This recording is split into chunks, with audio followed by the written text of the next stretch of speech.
Good morning, my dear English learners. Welcome back to my channel, Asraf Tech World. I hope you are all are doing great and ready to learn something new today. இன்னைக்கு வீடியோல நாம present tense usage of be verbs பத்தி பார்க்க போறோம். I, he, she, it, you, we, they இந்த சப்ஜெக்ட்டுக்கு என்னென்னலாம் B form வரும்ன்றதை பத்தி நம்ம பார்க்கலாம். ஐக்கு வந்து ஆம் என்ற பி ஃபார்ம் வரும்.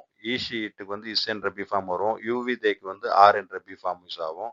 பேஸ்ட் அந்த சப்ஜெக்ட் தகுந்த மாதிரி தமிழுடைய மீனிங் வேறுபடும். ஐக்கு வந்து ஆம், ஐ எம் நான் இருக்கிறேன்.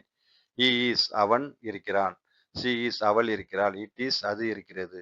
you are நீங்கள் இருக்கிறீர்கள். we are நாங்கள் இருக்கிறோம். they are அவர்கள் இருக்கிறார்கள். ஸோ இதை பேஸ் பண்ணி ஒரு சில எக்ஸாம்பிள்ஸ் பார்க்கலாம். I am happy நான் சந்தோஷமாக இருக்கிறேன். he is sad அவன் வருத்தமாக இருக்கிறான். she is angry அவள் கோபமாக இருக்கிறாள். it is hot today அது இன்று சூடாக இருக்கிறது. we are tired நாங்கள் சோர்வாக இருக்கிறோம். you are nervous நீங்கள் பதட்டமாக இருக்கிறீர்கள். they are excited அவர்கள் உற்சாகமாக இருக்கிறார்கள். So if you found this video helpful, please like, share and subscribe to Asraf Tech World channel. Thank you for watching. Bye.